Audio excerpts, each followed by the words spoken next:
Hello everyone, today we are going to discuss the chapter Resources and Development. So this is the first chapter of your geography textbook, and I believe this chapter will form the building block for your entire geography course.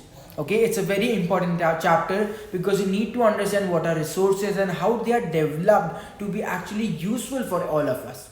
In this particular video, we are going to discuss the classification of resources.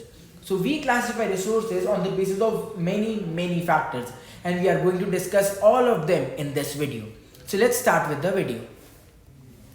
The first question is, before we start classifying resources into any form, the question is always, what is a resource?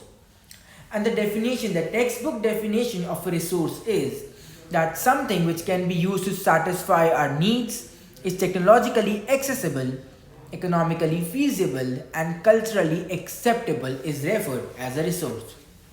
Okay, so you see there are 4 points, right? So 4 things that a thing must satisfy in order to actually classify it as a resource. The first one being satisfy our needs, second technologically acceptable, third is economically feasible, and fourth is culturally acceptable. So a thing which does not satisfy our needs will not be a resource, and should also be technologically accessible. So suppose you come up with an idea that you can turn, let's say, plastic into gold. Now gold is a resource, but the point is you are saying that you are turning plastic into gold. Now that is not possible, at least with not the current technology that we have in our world. Therefore, that we will not classify it as a resource, at least on those bases, because it is not technologically accessible. Maybe in future, but not right now. What about economically feasible? Okay, let's talk about it this way. Suppose there is an idea to create electricity, but creating 1 kilowatt power, so creating 1 kilowatt per hour power will require us 10 crore rupees. So you see, if 1 kilowatt power will require 10 crore rupees, then this means that it's too expensive to actually be utilized for the entire world or even for a group of people. Therefore, that this kind of technology is not economically feasible and thus will not be counted as a resource. And at the end, we must understand that we live in a society formed by humans, and there are some societal norms which we must follow. So the resource that we are using must be culturally acceptable in order to be referred as a resource. Great. Now you see there is beautiful diagram drawn which shows the relationship between the physical environment, the technology, the institutions, and how all of them are being bounded by human beings. So you see, the process of transformation of things available in our environment involves an interactive relationship between technology, institutions, and human beings. So human beings interact with nature through technology and create institutions. Great. Now let's look at this classification of resources and this beautiful flowchart that we have. So there are resources, first of all. First, they can be natural or human. So human are also called man-made. Okay, so human resources are also called man-made resources. Now natural resources are of 2 types once again, renewable and non-renewable. And once again, non-renewable gets divided into 2 parts, which is recyclable and non-recyclable. What are renewable and non-renewable resources we will discuss in the next slides. Let's talk about continuous or flow and biological. Once again, renewable energy is divided into 2 parts, which is biological and continuous or flow. And biological is further divided into 2, which is wildlife and natural vegetation. Natural vegetation includes plants, while wildlife includes animals, birds, and everyone else. Great. Now let's look at natural resources. So natural resources are those resources which are created by the nature. Okay, so these are the resources which are actually available to each and all of us by nature. So we did not go out and create all of this. It was available to us even when we were not making a conscious effort to make them available. For example, land, water, wildlife, atmosphere. So we did not create land, right? It was already there when we came. At the same way, we did not create water. It was already there. We did not create wildlife, it was already there, and we did not create the atmosphere because of which we are even alive. It was already there. And to be very honest, because all of these were there, that is why we exist and not the other way around. So you see how important natural resources are for our survival. Great. As you can see, here is a wildlife example of a deer, some more deers here, then there is rocks, then there is precious stones, fishes in the sea, and the most important, of course, trees. Great. Now let's look at the resources which have been classified on various bases. So first, they have been classified on the basis of exhaustibility. So resources, if they get exhausted or not. So if they don't get exhausted, that's renewable resources. And ones which actually get exhausted are called non-renewable resources. On the basis of origin, they are divided into biotic and abiotic resources. And on the basis of ownership, they are divided into individual, community, natural, and international resources. And we are going to study each one of them in detail now. Let's start with on the basis of exhaustibility. So the first that we are going to study, resources classification, is on the basis of exhaustibility. Great.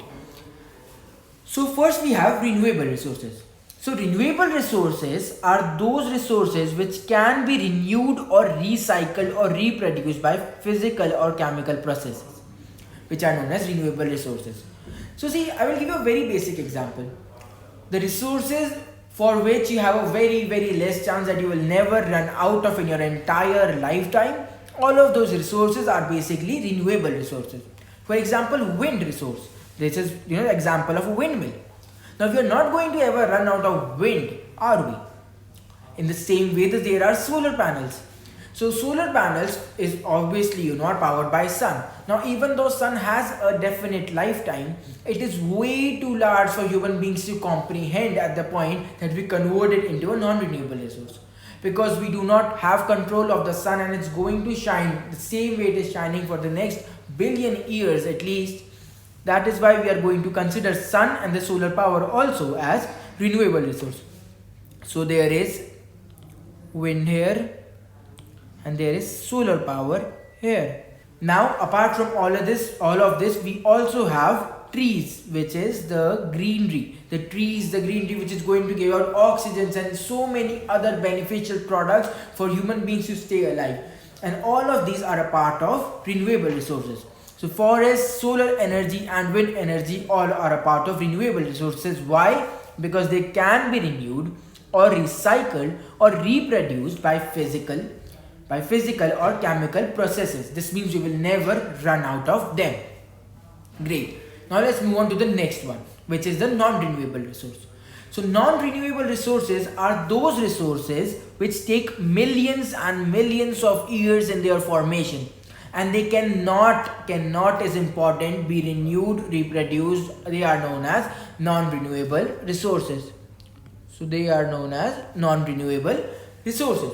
And what are the examples of non-renewable resources? They are coal, petroleum and natural gas. And what is one thing that we call coal, petroleum and natural gas? We call them fossil fuels. Got it? So coal, petroleum, natural gas, basically all the fossil fuels are non-renewable resources. Why? Because it already took millions and millions of years for their formation. Got it? So again for their formation it's going to take another millions and millions of years, and we cannot just make them outright in our labs or physically present. It takes time, it's a process, and if we keep on continuously using them the same way we are now, we are going to run out of all of these resources. And trust me when I say this, whenever the way we are using resources right now, there will come a day when we will run out of the entire fossil fuel energy that we have present on this world. So this is coal here it's petroleum, and this is natural gas. Here it is present in the form of CNG, but you can use it in a number of ways. Great. Now let's move on the basis of origin. Now we are going to classify and differentiate resources on the basis of origin. Great. So the first is biotic resources. Now what are biotic resources? Now these are obtained from biospheres and have life such as human beings, flora, fauna, fisheries and livestock. So any kind of resource which is actually alive is called a biotic resource. So even human beings are a biotic resource. Flora, the plants, the fauna, the animals, fisheries, the fish and the livestock are all kind of natural resources that are present in this world. At the same time, abiotic resources are the resources which are composed of non-living things. For example, rocks, metals, soil, all of these are non-living, okay, so they do not have a life inside of them, and that is why they are called abiotic resources. So here there is water. Water doesn't have a life of its own. Then there is rocks here, and then there is soil. All of them are abiotic resources. Great. Now let's look at resources on the basis of ownership. On the basis of ownership. So as you can clearly understand, when we talk about on the basis of ownership, what we are talking about here is how many people or what resources are owned by what kind of people. Got it? So on the basis of ownership, they are owned, these resources are owned privately by individuals. That is why these are called individually owned resources.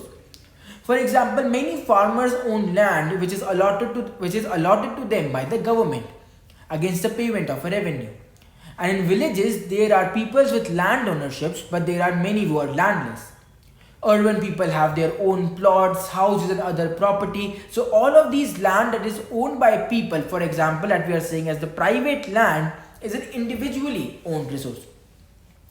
At the same time, there are ponds and waters in the wells which is owned by private individuals. That is why these are called individual resources, because they are owned by individuals or a group of individuals. Got it? Now there is community owned resources. Now community owned resources, these are resources which are accessible to all the members of the community.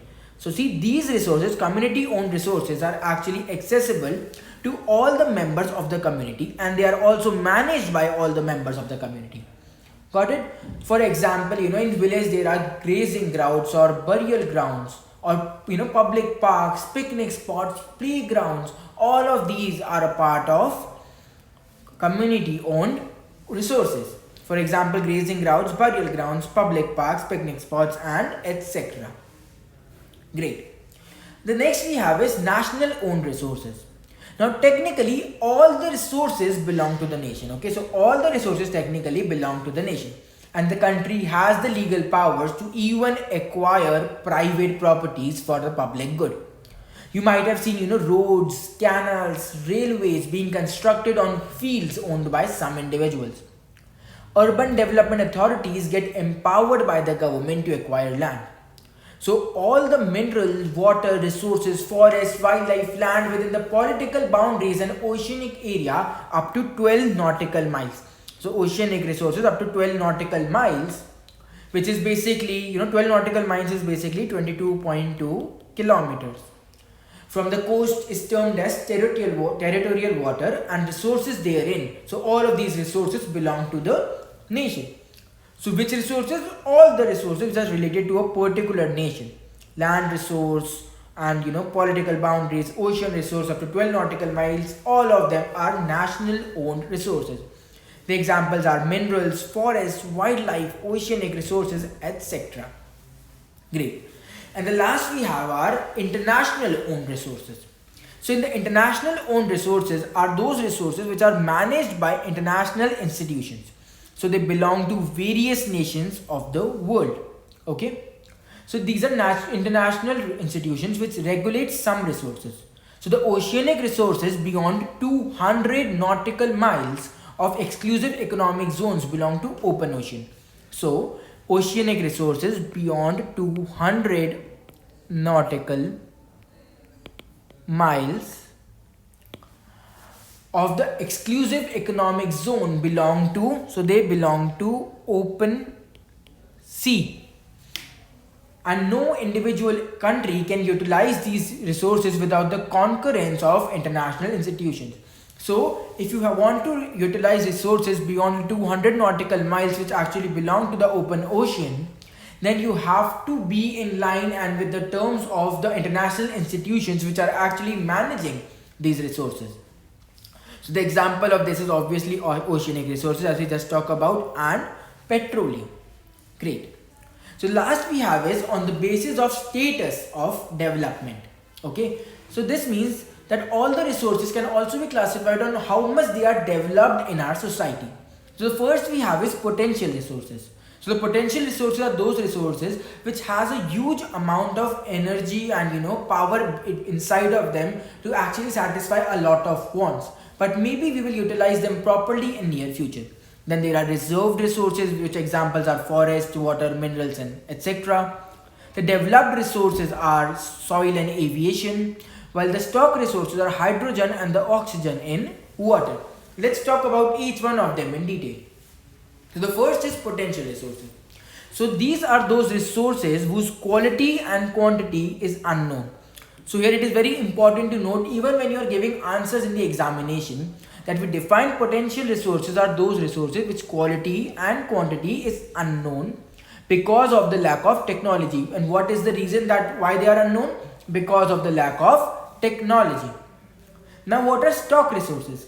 Now stock resources are the materials in environment which have the potential to satisfy human needs, but human beings do not have the appropriate technology to access them.